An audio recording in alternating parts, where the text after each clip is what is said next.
Hello friends, cricket talks में एक बार फिर आपका स्वागत। बात कर लेते हैं क्रिकेट वर्ल्ड कप की। जैसा आप जानते हैं, न्यूज़ बहुत ही अच्छी नहीं है, बहुत ख़राब न्यूज़ है।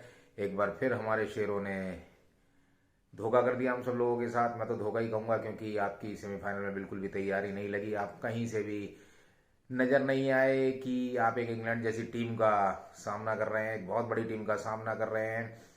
और मेरा मानना है 10 विकेट की हार, ये कोई इंग्लैंड की बैटिंग या उनका कोई एक्स्ट्रा ऑर्डिनरी कोई खेल नहीं था। वो हालांकि मैं मानता हूँ खेले हैं, अच्छा खेले हैं, लेकिन कहीं ना कहीं ये जो जिम्मेदार हैं इसके पीछे आप ही हैं। क्योंकि जब हमारे कैप्टन ने ही मैच के बाद कह दिया कि हम दबाव झेल नहीं पाए, तो अगर इस मैच का जवाब आप नहीं झेल पाएंगे तो आप कौन से मैचों का दबाव झेलेंगे, ये समझ नहीं आता। अभी इसके बाद कौन से मैच होने या कौन से आपने, इसका मतलब तो आप जिम्बाब्वे और नीदरलैंड जैसी टीम का ही दबाव झेलने लायक रह गए हैं, और आप बड़ी टीम का जब दबाव आता है तो आप कुछ नहीं करेंगे।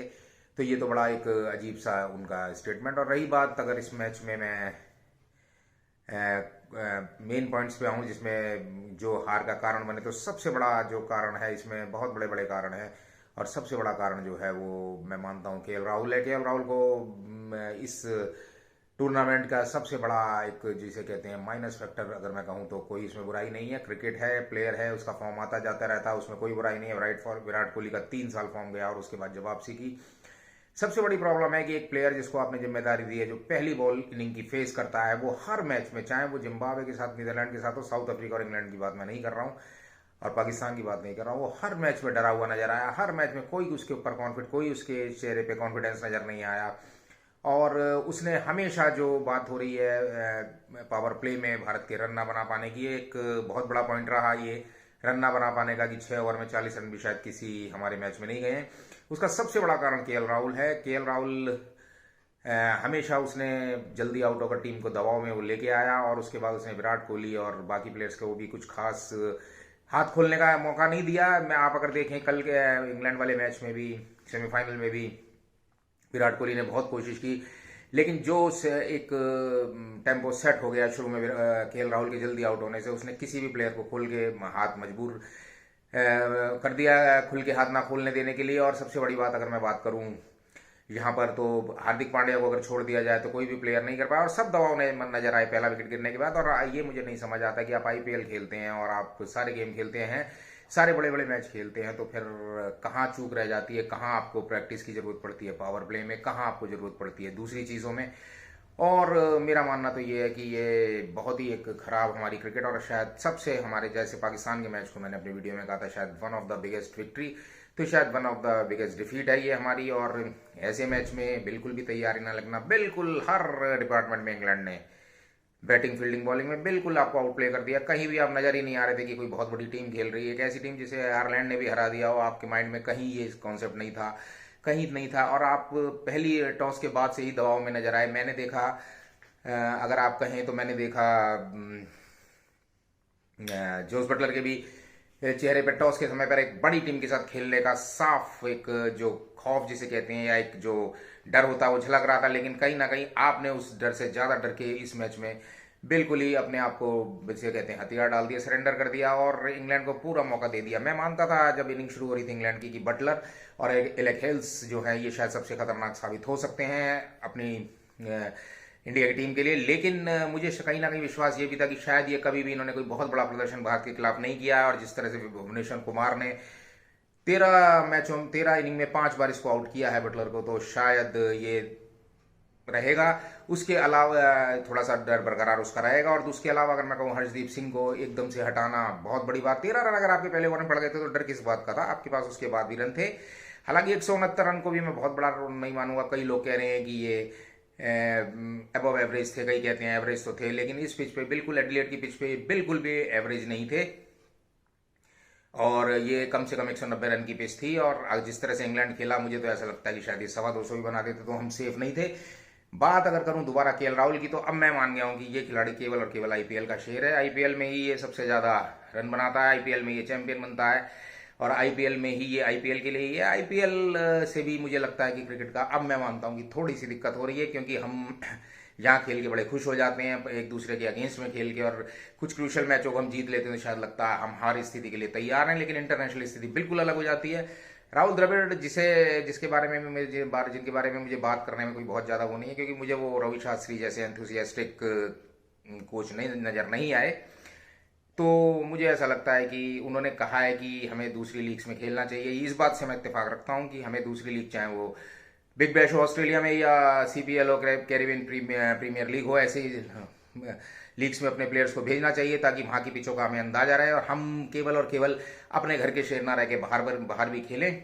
उसके अलावा अगर मैं बात करूंगा तो आज मैं जिस खिलाड़ी की बात करना चाहता हूं तो वो खिलाड़ी है युजी चहल। चहल को आप ऑस्ट्रेलिया किस बात के लिए लेके गए, मुझे अभी तक समझ नहीं आ रहा है। अगर डग आउट में ही आपको उस प्लेयर को बैठाना था तो आपने उसको बिल्कुल वेस्ट कर दिया।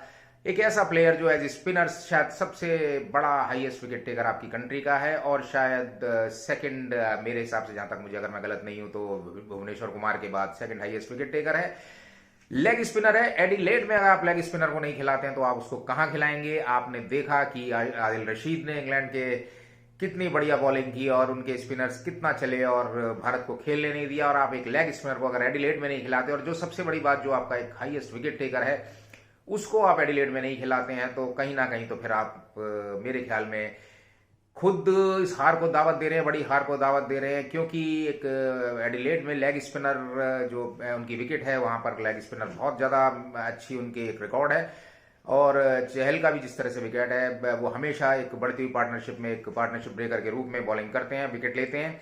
तो उनको ना खिलाया जाना और उनको पीछे हमेशा बैठाए रखना मेरे को किसी भी तरह से समझ नहीं आया। ये बहुत बड़ा ब्लंडर है भारतीय टीम का, और इसको जितनी जल्दी आप उबर जाएंगे इन चीजों से आप खेल पाएंगे। अगर आपको एक टीम सिलेक्शन में आपको दिक्कत आ रही है, हर्षद पटेल को आपने खिला लिया, आपने 2-3 मैचों में देख लिया, वो पहले ही मैच में 10-10 पहली ओवर में 10-10 15-15 रन दे बैठते हैं, तो आपने उनको बार बार रिपीट क्यों किया, मुझे समझ नहीं आता। क्योंकि बैटिंग में भी कोई उन्होंने ऐसा कुछ खास नहीं किया। एक कंट्री की विकेट के ऊपर विकेट लेना और एक ऑस्ट्रेलिया के ऊपर जहां पर बहुत ज्यादा स्पिनर्स का जोर नहीं चलता है, आप वहां उसको बार बार रिपीट कर रहे हैं और अपने रेगुलर स्पिनर को नहीं खिला रहे हैं, तो मुझे भारतीय बोर्ड की ये चीजें कुछ समझ से परे हैं। और फिर मैं कहूंगा कि आप जितनी जल्दी इन समस्याओं से उबर जाएं ज्यादा अच्छा है आपके लिए, क्योंकि एक बहुत बड़ी आपने हार झेली है और खुल के मौका दिया। जहां पर भी बात हो रही है सबको आपने कहने का मौका दिया कि कहीं भी डिजर्विंग नहीं थी भारतीय टीम, शुरू से डिजर्विंग नहीं थी, छोटी मोटी टीमों के साथ खेल के किसी तरह से सेमीफाइनल में आ गई। आपने इतना बड़ा मौका दे दिया, आपने विराट कोहली और सूर्य कुमार यादव की सारी स्ट्रेंथ को खराब कर दिया, सारी उनकी एबिलिटी को खराब कर दिया। विराट कोहली ने जिस तरह से पाकिस्तान को से मैच निकलवाया, आप वो हेड्स ऑफ इस खिलाड़ी को, लेकिन आपने उसकी सारी मेहनत बेकार कर दी। खिलाड़ी जो केवल एक इनिंग में बस 12 रन पर आउट हुआ, और उसके अलावा उसने हर इनिंग में 50 करके दिया, आपको एक स्ट्रेंथ बना के दी क्रिकेट में, आपको एक इनिंग बना कर दी और आप उसका फायदा नहीं उठा पाए। तो दोस्तों, ज्यादा आज कुछ कहने लायक नहीं है, आप सब लोग जानते हैं, सब लोग परेशान है इस हार से और उभरने में टाइम लग जाएगा। अब हम वही बात करेंगे कि अब 2023 का जो 50 ओवर्स वर्ल्ड कप है, हम उसमें ध्यान देना चाहिए, हमें किसी में ध्यान देना चाहिए।